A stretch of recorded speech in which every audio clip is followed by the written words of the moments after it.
The Earth has always been alive beneath its quiet surface. Every grain of dust has turned over 1,000 times, carrying whispers from worlds long gone. Long before any human traced a footprint in sand, life took forms so extraordinary that even imagination struggles to contain them. They ruled jungles made of giant ferns, oceans thicker than mist, and skies painted with volcanic ash.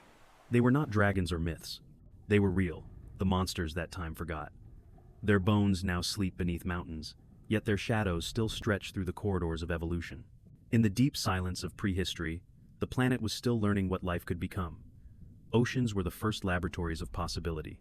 In them, nature sculpted experiments of armor and speed, stealth and poison. The Cambrian seas were a mirror of creativity and terror. Within them swam the Anomalocaris, a creature whose body rippled like liquid muscle. Its segmented eyes could detect motion from impossible distances. It was both beauty and menace, the first great hunter in Earth's history. Fossils show circular jaws lined with serrated plates, tools for crushing the armored trilobites that scuttled along the sea floor. It glided with a rhythm that made the water itself seem alive. For millions of years it dominated an ocean without mercy, until a shift in temperature and oxygen sent it vanishing into silence. Yet every predator since has borrowed its design, the eyes forward, the strike swift, the hunger unending. As the seas changed, the monsters evolved with them.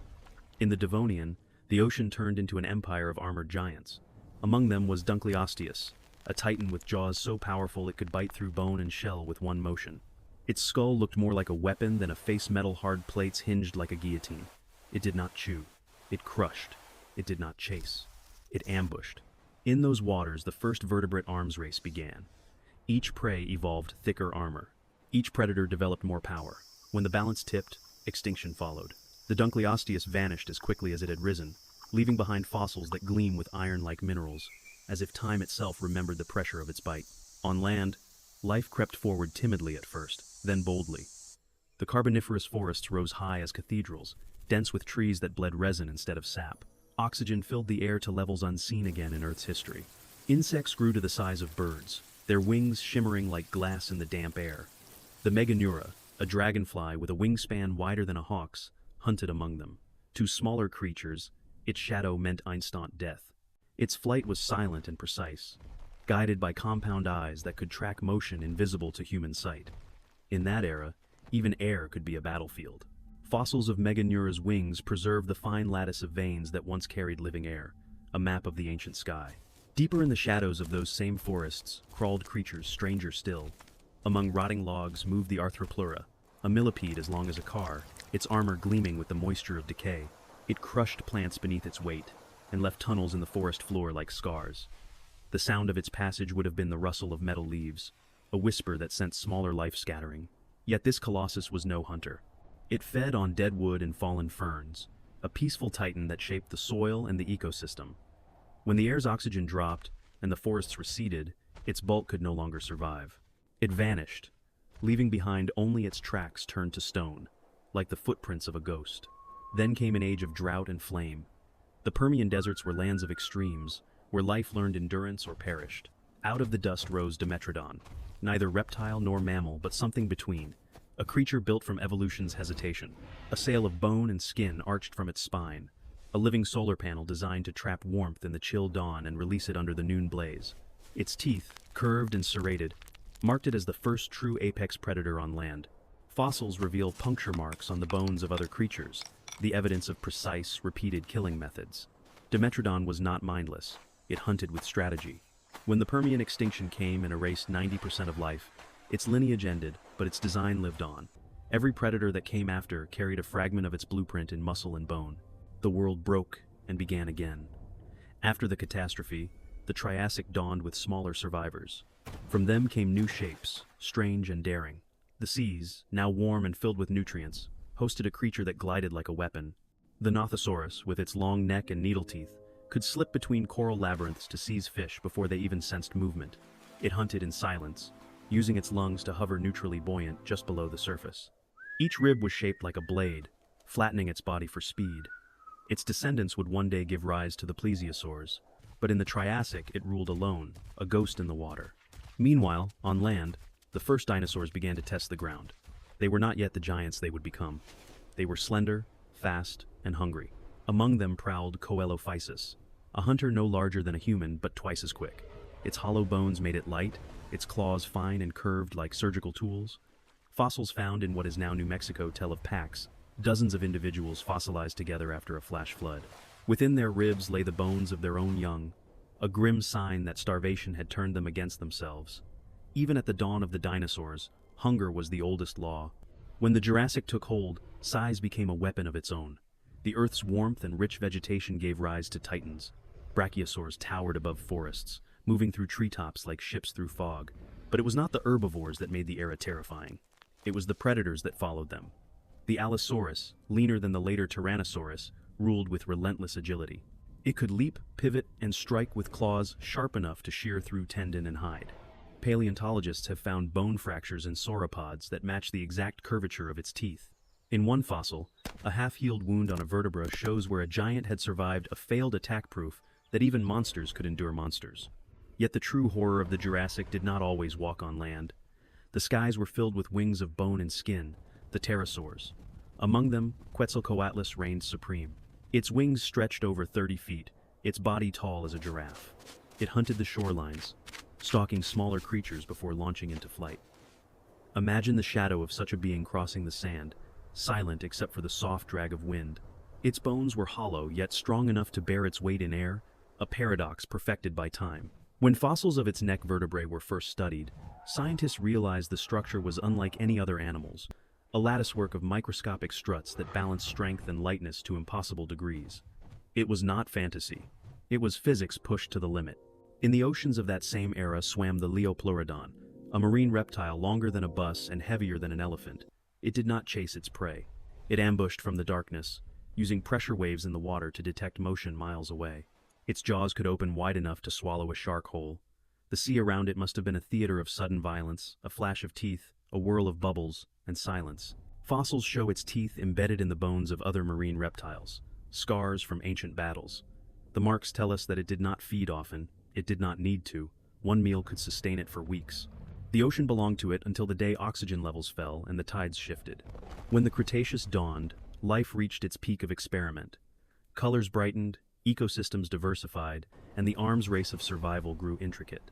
But among the new creations were creatures that looked like errors of imagination. The Therizinosaurus walked upright, its arms absurdly long, ending in claws over 3 feet in length. For decades no one knew what it was. The claws seemed made for killing, but its teeth and guts suggested it was a herbivore. Only later did scientists realize those claws were tools for pulling branches and defending against predators. It was a peaceful creature armored with the weapons of fear. Its body was covered in protofeathers, soft and dark, a halfway point between scale and plume. It stood as proof that evolution does not create monsters for cruelty, but for adaptation. Not far behind roamed creatures that seemed almost mechanical in design. The Ankylosaurus was a living tank, a low-built fortress of bone plates fused together. Its tail ended in a club of dense muscle and stone-hard cartilage. Fossil evidence shows fractures on predator skulls that match its blow. It was a creature born from defense, yet capable of destruction. When it swung that tail, it could shatter a femur in one strike. The balance of terror had shifted. Evolution no longer favored only hunters. It rewarded those who could endure attack. High above them, in the same Cretaceous skies, a smaller yet equally strange predator hunted with ghostly precision. Microraptor, no larger than a crow, possessed 4 wings, 2 on its arms and 2 on its legs. It could glide from tree to tree in complete silence, diving on insects and small vertebrates with eerie grace. Its fossils still bear the imprint of its feathers, some preserved so finely that scientists identified traces of pigment, revealing a sheen of midnight blue. Under moonlight, it would have shimmered like oil. No mythic dragon was ever so strange. Then, as if the planet had tired of its own extravagance, disaster came. A rock from the sky tore through the atmosphere, turning the Cretaceous into a furnace. But not every monster vanished in that fire. In the cooling centuries that followed, new beasts arose from the survivors. In the Paleocene, the oceans birthed Basilosaurus, a whale that was no gentle singer but a predator of nightmare. Its elongated body twisted through the waves like a serpent. Its teeth, curved and ridged, could crush the bones of dolphins and smaller whales. It was the sea's revenge after the extinction, a creature that carried the memory of reptilian ancestors into mammalian flesh. On land, the mantle of terror passed to the mammalian giants. The Eocene plains of what is now Asia were haunted by Andrewsarchus, a predator with jaws longer than a lion's and a skull as big as a wolf pack combined. It was not sleek but powerful, built for crushing bones and tearing carrion apart. Fossils of its teeth show wear from grinding through thick hide and even stone. It ruled for a time before the grasslands changed and faster prey demanded faster hunters. When ice began to grip the world, new monsters took form in fur and tusk. The woolly mammoth moved through blizzards like a moving mountain, its heartbeat slow but unyielding. Its predators were the great cats, Smilodon foremost among them. The saber-toothed cat was not built for speed, but precision. It ambushed, using weight and silence. Its canines, curved and fragile, were designed for a single, perfect strike. Fossils reveal that many broke their teeth in failed hunts, a reminder that even perfection carries risk. Beneath the ice, the echoes of those battles linger in frozen bone. Yet some monsters were too strange for any age to keep. In the shallows of ancient swamps lived Deinosuchus, a crocodilian the size of a bus. It waited in still water for weeks, its heartbeat barely registering. When prey approached, its jaws snapped shut with enough force to crush stone. The pattern of teeth marks found on dinosaur fossils matches its bite precisely. It hunted not for need, but for dominance. Even after extinction, its descendants still patrol rivers with the same patience and hunger. There are fossils that tell quieter stories too. In amber, trapped in golden resin, are insects that defy classification: wasps with transparent heads, beetles with crystal-like shells, spiders locked in attack. Each drop of amber is a microcosm of terror and beauty.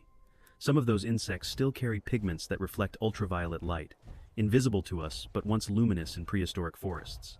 They are the tiniest monsters of time, predators smaller than raindrops, frozen mid-strike. Across eras, one truth remains. Nature's imagination has always been stranger than fiction. The creatures that ruled before us were not accidents. They were experiments written in blood, adapted to a planet still inventing itself. Each extinction was a punctuation mark, not an end. Fossils are not relics. They are data carved into stone, showing how life rehearsed every form of strength and fear before arriving at us.